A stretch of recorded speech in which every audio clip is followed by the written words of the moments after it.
Hello friends, welcome to teachers empire. आज की इस वीडियो लेक्चर में हम डिस्कस करेंगे कुछ मोस्ट एक्सपेक्टेड एमसीक्यू को, जो कि इम्पोर्टेंट होंगे आने वाले एलटी एग्ज़ाम के लिए। और आज की इस वीडियो में हम डिस्कस कर रहे हैं प्रीवियस ईयर एलटी का पेपर इंग्लिश का। तो चलिए शुरुआत करते हैं पहले क्वेश्चन से। पहला क्वेश्चन आपके सामने है, which of these is not a work by Stephen Spender. ध्यान दीजिएगा, ये नॉट पूछ रहा है, यानी इनमें से कौन सा एक स्टीफन स्पेंडर का वर्क नहीं है। ऑप्शन आपको दिए हैं, word within a word, दूसरा है for whom the bell tolls, तीसरा है द टेम्पल, चौथा है the struggle of the modern. अगर मैं बात करता हूँ इसके सही आंसर की, तो जो इसका सही आंसर है option number B, for whom the bell tolls, ये स्टीफन स्पेंडर का वर्क नहीं है। अब ये है किसका वर्क? ये है आपका अर्नेस्ट हेमिंग्वे का वर्क है। अब ये अर्नेस्ट हेमिंग्वे जो हैं, ये एक अमेरिकन राइटर हैं, और इन्होंने ये वर्क यानी for whom the bell tolls कब लिखा था? 1940 में इन्होंने लिखा था। यानी जो अर्नेस्ट हेमिंग्वे हैं, जिनका ये वर्क है for whom the bell tolls, ये भी 20वीं सेंचुरी के ही राइटर हैं। अगर मैं बात करता हूँ स्टीफन स्पेंडर की, तो ये भी एक 20वीं सेंचुरी के इंग्लिश राइटर हैं। ध्यान दीजिएगा, ये एक इंग्लिश राइटर हैं। और world within a world, the temple और the struggle of the modern, ये स्टीफन स्पेंडर के ही वर्क हैं। अगर मैं बात कर रहा हूँ स्टीफन स्पेंडर की कंटेम्प्रेरी की, तो स्टीफन स्पेंडर की ही तरह एक बहुत ही फेमस पोएट आते हैं रडियार्ड किपलिंग करके। तो रडियार्ड किपलिंग भी इनके कंटेम्प्रेरी हैं। इसी के साथ साथ जॉन गाल्सवर्दी भी इनके कंटेम्प्रेरी हैं। और एच जी वेल्स जो कि जाने जाते हैं अपनी एक बहुत ही फेमस वर्क के लिए, द टाइम मशीन करके इनका एक वर्क है एच जी वेल्स का। और हेनरी जेम्स इनके क्या हैं? कंटेम्प्रेरी हैं। अब मैं अगर आपसे बात करूं इन दो राइटर्स की, यानी स्पेशली स्टीफन स्पेंडर और रडियार्ड किपलिंग, इन दोनों राइटर के बारे में क्लास 12th में चैप्टर्स हैं, तो इसलिए ये इस दृष्टि से महत्वपूर्ण हो जाते हैं। अब जो क्वेश्चन आपके लिए है, मैं आपके लिए क्वेश्चन छोड़ता हूँ कि जॉन गाल्सवर्दी किस तरीके के राइटर हैं, यानी जॉन गाल्सवर्दी कहाँ से बिलोंग करते हैं, आप मुझे कमेंट सेक्शन में बताइए। इसी के साथ साथ एच जी वेल्स, ये कैसे राइटर हैं, आपने मुझे ये बताना है। क्या ये इंग्लिश राइटर हैं, या ये आपका अमेरिकन राइटर हैं, या ये आपका नॉर्वेजियन राइटर हैं? आपने मुझे इन तीनों क्वेश्चंस के आंसर देने हैं। मैं फिर से रिपीट कर दूं, John Galsworthy, H G Wells और हेनरी जेम्स, ये राइटर कहाँ से बिलोंग करते हैं, वो आप मुझे कमेंट सेक्शन में बताएंगे। बढ़ते हैं नेक्स्ट क्वेश्चन की ओर। Question number 33, Pope could fix in one couplet more sense than I can do in 6। Who said this about Alexander Pope. यानी ये जो कोटेशन कहा गया है, ये अलेक्जेंडर पोप के लिए कहा गया है कि पोप जिस चीज़ को 1 कपलेट में पूरा कर देते हैं, वो उस चीज़ को मैं 6 कपलेट में पूरा करता हूँ। अब ये ऐसा कहा किसने था? ऑप्शन है आपके पास, डॉक्टर जॉनसन, एडिशन, स्विफ्ट या ड्राइडन। इसका जो सही आंसर है वो है जोनार्दन स्विफ्ट ने ऐसा कहा था। डॉक्टर जॉनसन जो कि जाने जाते हैं 1755 में इनकी फेमस डिक्शनरी के लिए, जो कि फर्स्ट इंग्लिश डिक्शनरी भी मानी जाती है। अब आप मुझे बताइए कि डॉक्टर जॉनसन की जो बायोग्राफी लिखी थी वो किसने लिखी थी, और जो डॉक्टर जॉनसन की डिक्शनरी है उसको लिखने में टाइम पीरियड कितना लग गया था। मैं बात करूं एडिशन की, तो एडिशन के बारे में आप जानते ही हैं। तो एडिशन नाम से बहुत ही राइटर हमारे इंग्लिश लिटरेचर में हैं, और यहाँ पे थॉमस एडिशन की बात हुई है। अब थॉमस एडिशन का आप मुझे फेमस वर्क भी कमेंट सेक्शन में बताएंगे। जॉन ड्राइडन जो कि आपको पता है रेस्टोरेशन एज से बिलोंग करते हैं, और इनके बारे में मैंने अपनी पिछली वीडियोज़ में काफ़ी आपको डिस्क्रिप्शन दे रखा है, आप चाहें तो वहाँ से जाके भी इनके बारे में पता लगा सकते हैं। ड्राइडन को ये बहुत ही फेमस है, इनको ये फर्स्ट हैं किसी चीज़ के। अब आप मुझे बताइए इन्हें इंग्लिश लिटरेचर में फर्स्ट क्या कहा जाता है? अगर मैं बात करता हूँ जोनार्दन स्विफ्ट की, तो ये कौन सी एज से बिलोंग करेंगे? क्या ये एलिजाबेथन एज किस से बिलोंग करेंगे, या ये रेस्टोरेशन एज से बिलोंग करेंगे? मुझे इसका भी आंसर आप कमेंट सेक्शन में देंगे। ध्यान रखिएगा गाइस, आपकी एमसीक्यू अप्रोच बहुत ज़रूरी है, और बाकी पढ़ाई तो आप घर में बुक से कर ही रहे होंगे, बस आपको इन वीडियोज़ के थ्रू एक एमसीक्यू की अप्रोच का पता चलेगा कि आपके एमसीक्यू कितने सही हो रहे हैं। इसलिए ज़रूरी है कि आपको जो भी आंसर आते हैं, जो भी मैं पूछ रहा हूँ, आप उनको कमेंट सेक्शन में आंसर ज़रूर कीजिए। एटलीस्ट उनका 1 पॉइंट आप कमेंट करके बताइए। जैसे मैं आपसे पूछ रहा हूँ कि ड्राइडन को फर्स्ट कहा जाता है, ये ड्राइडन किसी चीज़ में फर्स्ट माने जाते हैं इंग्लिश लिटरेचर में।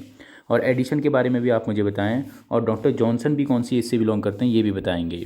बढ़ते हैं नेक्स्ट क्वेश्चन की ओर। Question number 34। क्वेश्चन नंबर 34 है, the word renaissance mean. Option है आपके पास, reunion, responsibility, revival of learning या रिलेशनशिप। इसका जो सही आंसर है ऑप्शन नंबर ए, रीयूनियन। और रिनेसेंस का टाइम पीरियड क्या है इंग्लिश लिटरेचर में, कमेंट सेक्शन में बताइए। रिनेसेंस और रेस्टोरेशन, ध्यान दीजिएगा, दोनों अलग अलग चीज़ें हैं। जो रिनेसेंस एज है ये आपका किस एज से पहले आता है? आपका एलिजाबेथन एज से पहले ही आ जाता है आपका रिनेसेंस एज। अब मैं अगर बात करूँ रिनेसेंस एज की, तो एलिजाबेथन एज इसके बाद आता है, ध्यान दीजिएगा। और रिनेसेंस और रेस्टोरेशन दोनों ही डिफरेंट हैं और रेनेसेंस एज को ही हम लोग अर्ली मॉडर्न एज भी कहते हैं। बढ़ते हैं अब हम 35 की ओर। क्वेश्चन नंबर 35 है आपके सामने। Two plus verb is form, मतलब जो ये टू प्लस वर्ब को हम क्या कहेंगे, क्या हम इसको जिरंड कहेंगे या हम इसको इन्फिनेटिव कहेंगे या हम इसे परफेक्ट पार्टिसिपल या पास्ट पार्टिसिपल कहेंगे। तो आपको पता है टू प्लस वर्ब को हम लोग इंग्लिश ग्रामर में बोलते हैं एन इन्फिनेटिव। अगर मैं बात करूँ टू प्लस वर्ब की, ये कब यूज़ होता है, जब हम किसी वर्ब को जब हम एज ए नाउन यूज़ करते हैं। जैसे अगर मैं कहूँ to play football is good for health, तो मैंने to play football is good for health बोला। यहाँ पे प्ले वैसे है क्या, एक वर्ब है, लेकिन अगर मैं इसके आगे टू लगाता हूँ तो ये फिर यहाँ पे वर्ब का नाउन का काम करेगा। To play football is good for health, क्यों? क्योंकि हमें नाउन या तो हमारा सब्जेक्ट होता है या फिर हमारा प्रोनाउन सब्जेक्ट होता है। तो अगर हमने सब्जेक्ट में अगर हमने नाउन को लाना है, वो भी किस नाउन को, जो कि पहले वर्ब की फॉर्म में है प्ले को, तब हम इसके आगे टू प्ले लगाएंगे, फिर ये एक नाउन की तरह बिहेव करेगा, इसलिए हमारा इन्फिनेटिव का यूज़ होता है। बढ़ते हैं अब हम किसकी ओर, क्वेश्चन नंबर 36 की ओर। फिर से एक रिक्वेस्ट गाइस, अब आप मुझे बताइए कि पास्ट पार्टिसिपल वर्ब की कौन सी फॉर्म होती है और परफेक्ट पार्टिसिपल वर्ब की कौन सी फॉर्म होती है। आप इन दोनों के एक एक एग्जाम्पल कमेंट सेक्शन में डालेंगे ज़रूर। बढ़ते हैं क्वेश्चन नंबर 36 की ओर। 36 क्वेश्चन आपके सामने। Which is not an ode by John Keats. Option है ode to a nightingale, ode on a Grecian urn, ode to a west wind और ऑड टू ऑटोमन। तो जो इसका सही आंसर होगा गाइज, वो होगा आपका ऑप्शन नंबर सी, यानी ode to the west wind. ये ode to the west wind किसने लिखी थी? पीबी शैले ने लिखी थी। ये पीबी शैले कौन सी इससे बिलोंग करते हैं, कमेंट सेक्शन में आप मुझे बताएंगे। अगर आपको गाइज इनके आंसर पता नहीं है, मैं फिर से कह रहा हूँ, आप पुरानी वीडियोस भी देख सकते हैं, उनमें आपको सभी के आंसर मिल जाएंगे। अब मैं बढ़ता हूँ नेक्स्ट क्वेश्चन की ओर। नेक्स्ट क्वेश्चन में जाने से पहले रिक्वेस्ट है आपसे, आपको इतने एमसीक्यू मिल रहे हैं, इतनी अप्रोच आपको क्वेश्चंस की मिल रही है, तो एक लाइक और एक कमेंट आप जरूर करें, कोई भी क्वेश्चन आपको आता है। और जो भी आपके सजेशन होते हैं उनका वेलकम है अभी, क्योंकि ये अभी एक नया एजुकेशनल चैनल है और आपको पता है गाइस, यूट्यूब में एजुकेशनल चैनल का ग्रो करना बहुत ही मुश्किल होता है। लेकिन फिर भी आप लोगों का अगर सपोर्ट रहेगा तो आप लोगों को बाकी भी क्वेश्चन इसी तरीके के मिलते रहेंगे। और एडिशनल इन्फॉर्मेशन में आप भी अगर किसी को देंगे तो आप समझ सकते हैं कि कितना टाइम वेस्ट उनको कलेक्ट करने में होता है। और फिर भी आपको ये चीज़ें मिल रही, तो मुझे नहीं लगता कि कोई नुकसान आपका एक शेयर करने में है। आपका शेयर करना आप ही के लिए फ़ायदेमंद होगा, बाकी ये कोई अर्निंग का सोर्स नहीं है, इस बात को आप ध्यान से समझें। इसलिए लाइक और सब्सक्राइब आप ज़रूर करें, जैसे भी आप तक ये वीडियो पहुँचा है। बढ़ते हैं नेक्स्ट क्वेश्चन की ओर। Who is the writer of the poem Dover Beach. Option है आपके पास Matthew Arnold, T S. Eliot, W H. Auden, Stephen Spender. इसका जो सही आंसर होगा वो होगा option number A, Matthew Arnold ने डोवर बीच लिखी थी। अब मैं अगर बात करूँ मैथ्यू अर्नोल्ड की, तो ये मैथ्यू अर्नोल्ड कौन सी एज से बिलोंग करते हैं, क्या ये विक्टोरियन एज से बिलोंग करते हैं? लेकिन अगर मैं बात करता हूँ टी.एस. इलियट की, तो टी.एस. इलियट आपको पता ही होगा, जो टी.एस. इलियट हैं ये आपके मॉडर्न पीरियड के राइटर हैं, यानी ये मॉडर्न एज से बिलोंग करते हैं। और डब्ल्यू.एच. ऑर्डन ये भी आपके मॉडर्न एज से ही बिलोंग करते हैं। अगर मैं बात करूँ स्टीफन स्पेंडर की, तो मैंने अभी आपको बताया ये आपके 20वीं सेंचुरी से बिलोंग करते हैं। सेंचुरी बहुत इंपॉर्टेंट होती है, इसी से क्वेश्चन भी पूछे जाते हैं अक्सर। अगर मैं बात करता हूँ मैथ्यू अर्नोल्ड की, ये मैंने आपसे पूछा है, आप मुझे यस या नो करके कमेंट सेक्शन में आंसर दीजिए, क्या ये विक्टोरियन एज से बिलोंग करते हैं। बढ़ते हैं नेक्स्ट क्वेश्चन की ओर। 38 क्वेश्चन आपके सामने है। Bluntschli who is Swiss by birth to arms and the man fights for. Option है आपके पास the Byrom, the Poles, the Swiss and the Germans. इसका जो सही आंसर है ऑप्शन नंबर ए इसका सही आंसर है। अब आप मुझे बताइए कि जो ब्लंट सली नाम का कैरेक्टर ये कौन से प्ले में आता है और उस प्ले के राइटर कौन है, ये आप मुझे कमेंट सेक्शन में बताएंगे। बढ़ते हैं नेक्स्ट क्वेश्चन 39 की ओर। 39 आपके सामने है। This famous line to strive to seek to find and not to yield is written by whom. Option है आपके पास S T. Coleridge, Alfred Lord Tennyson, P B. Shelley, Robert Browning. इसका जो सही आंसर है option number B, Alfred Lord Tennyson ने ये line को लिखा था, to strive to seek and to find and not to yield. और ये लाइन कौन सी पोएम की हैं? यूलिसिस की हैं। मुझे बताइए कि यूलिसिस जो पोएम है ये लिखी कब गई थी। और इसी के साथ साथ जो टेनिसन है, अगर मैं टेनिसन की बात करता हूँ तो ये कौन सी एज से बिलोंग करते हैं? अल्फ्रेड लॉर्ड टेनिसन ये बिलोंग करते हैं आपका विक्टोरियन एज से। और विक्टोरियन एज का मतलब यहाँ पर ये विक्टोरियन एज कहाँ से स्टार्ट होती है? क्वीन विक्टोरिया के असैसिनेशन से स्टार्ट होती है या क्वीन विक्टोरिया के एग्जीबिशन से स्टार्ट होती है, ये भी आप मुझे कमेंट सेक्शन में बताइए। अगर मैं बात करता हूँ अल्फ्रेड लॉर्ड टेनिसन की ही तरह रॉबर्ट ब्राउनिंग की, तो रॉबर्ट ब्राउनिंग भी आपका विक्टोरियन पीरियड के ही राइटर हैं। इसी के साथ साथ रॉबर्ट ब्राउनिंग की तरह एक और नाम है एलिजाबेथ बैरेट ब्राउनिंग। तो एलिजाबेथ बैरेट ब्राउनिंग का रॉबर्ट ब्राउनिंग से क्या संबंध है, ये भी कमेंट सेक्शन में मुझे आपसे चाहिए। इसके साथ अगर मैं बात करता हूँ किसकी, पीबी शैली की, तो पीबी शैली आपकी कौन सी एज से बिलोंग करते हैं? पीबी शैली आपके बिलोंग करते हैं रोमांटिक एज से, और पीबी शैली के साथ साथ ही एसटी कॉलेज भी रोमांटिक एज से ही बिलोंग करते हैं।